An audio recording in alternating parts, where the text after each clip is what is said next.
목사님은 저희 교역자 중에 가장 의미심장한 사람이 누구라고 생각하세요? 저는 이제 처음 왔을 때 그 성문서 목사님이 조용하시고 어떤 생각을 항상 하고 계시는 것 같아서 가장 의미심장하다고 생각했습니다. 성 목사님이요? 네. 제 앞에서 성 목사님이라고 좀 감이 없으신데 저는 지금 옆에 계시는 윤준 목사님이 제일 의미심장한 것 같습니다. 아무래도 오신 지 얼마 안 됐고 또 저랑 같이 보낸 시간이 짧다 보니 뭘 좋아하는지 뭘 잘하는지 또 요즘 어떤 마음으로 교회에 있는지 잘 궁금하기도 하고요. 네, 저는 아무래도 이 새로운 사역지에서 적응하는 거 그리고 또 한국교회에 대한 고민들을 많이 하고 있는 것 같습니다. 제가 좋아하고 제가 잘하는 것보단 제가 어떻게 쓰임받을 수 있을지에 대한 고민을 하면서 지내고 있는 것 같습니다. 네, 전형적인 대답 잘 들었습니다. 네, 아무튼 잘 적응하고 계시고 함께 시간을 보내다 보면 해결되겠죠. 근데 그게 왜 궁금하세요? 의미심장한 성 목사님처럼 성경의 가장 의미심장한 사람 멜기세덱에 대해 한번 얘기 나눠보려고 합니다. 멜기세덱 하면 살렘 왕, 의의 왕이라는 말이 항상 따라오는데 출신도 나이도 족보도 없습니다. 네, 아무래도 멜기세덱에 대한 정보가 그 정도가 전부인데 히브리서 말씀에서는 굉장히 중요한 인물로 나옵니다. 대제사장이며 예수님을 예표하는 인물로 나오기 때문이죠. 예, 창세기에 잠깐 나오는데 아브라함이 가나안 군대와의 싸움에서 이기고 돌아왔을 때 환대해 준 인물이죠. 그리고 아브라함은 멜기세덱에게 전리품의 10분의 1을 주었습니다. 그리고 멜기세덱은 그 위대한 믿음의 조상인 아브라함을 축복해 주었습니다. 히브리서가 신앙이 있는 유대인들을 위해 쓰여졌다는 것을 전제하고 보았을 때 아브라함을 축복해준 멜기세덱은 얼마나 대단한 인물인가라는 의미를 담고 있죠. 그런데 그 멜기세덱에 대한 언급이 중요한 이유는 멜기세덱은 결국 예수님을 예표하고 있기 때문이겠죠. 네, 맞습니다. 또 다윗의 자손으로 오신 예수님, 다윗은 시편에서 영원한 주 되신 메시아가 멜기세덱의 반차를 쫓는다 이렇게 말하고 있습니다. 보통 제사장은 레위 자손이어야 하는데 또 다른 계열의 제사장이 있음을 언급하고 있는 것이죠.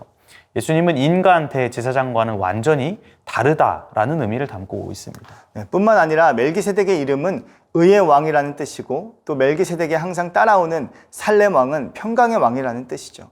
예수님은 십자가에서 진정한 의와 평강을 이루신 대제사장입니다. 네, 그러면 정리해보면 멜기세덱은 의미심장하기에 자세히 알 수는 없지만 아브라함보다 높고 인간 대제사장과는 비교할 수 없다라는 것이죠.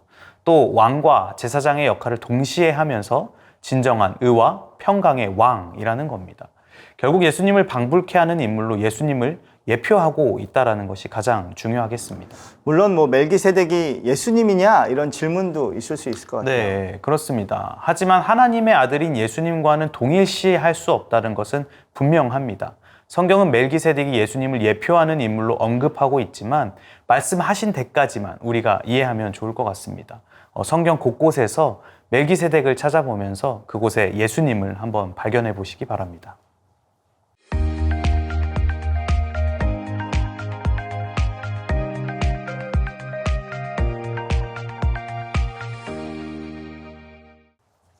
네, 목사님, 가끔 성경을 보면 이 앞의 내용과 좀 반대되는, 배치되는 것 같은 내용을 발견할 때가 있어요. 네, 좀 그럴 때면 난감하죠. 특별히 어릴 때 예수님 믿으면 구원받는다고 얘기를 자주 들었는데 야고보서 말씀을 보다 보면 또 그렇지만은 않은 것 같습니다. 네, 맞습니다. 성경 전체가 다 하나님의 말씀이라면 이렇게 저자마다 다르다는 것이 좀 이해하기가 어렵죠. 네, 성경의 저자는 성령 하나님 한 분이시지만 이 각 사람의 모든 것들을 사용하셔서 성경을 쓰게 하셨죠.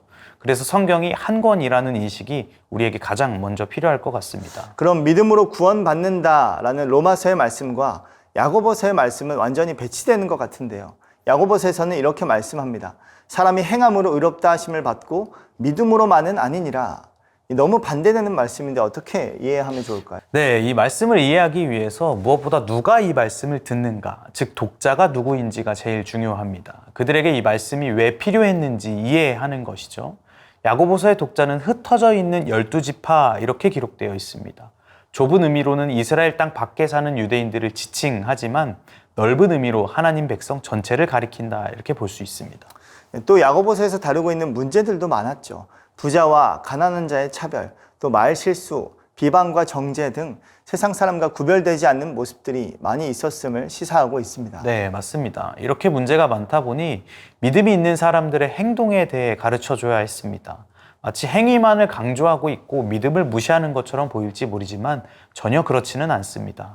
그럼 성경을 한 권으로 보아 구원에 있어서 믿음과 행위를 어떻게 이해하면 좋을까요? 야고보서는 이미 믿음이 있는데 잘못된 행동을 일삼는 사람들을 주된 독자로 이해하면 좋을 것 같습니다. 그들은 이미 믿음으로 구원받았다는 것을 알고 있습니다. 그들에게 필요한 것은 믿음을 행함으로 완성해 가는 일인 것이죠. 때론 우리도 구원받았다는 착각에 거룩한 삶에 대해서는 무관심할 때가 있습니다. 이것은 성경이 가르치는 믿음과 행함이 아닌 것이죠. 네, 빌립보서 말씀이 생각나는데요. 두렵고 떨림으로 너희 구원을 이루라 라고 말씀하셨죠. 빌립보서도 바울이 쓴 서신인데 로마서와 배치될 수는 없겠죠. 네, 그렇습니다. 믿는 사람이기에 부자든 가난한 자든 차별하지 않고 언제나 말 조심하며 비방과 정죄하지 않아야 합니다. 언제든 손해보는 인생, 덕을 세우는 인생, 이것이 믿음으로 의롭다함을 받은 자의 행함이며 두렵고 떨림으로 구원을 이루어가는 그리스도인의 삶인 것이죠. 우리의 행함은 언제나 믿음 다음에 있다는 것을 꼭 기억해야 할 것입니다.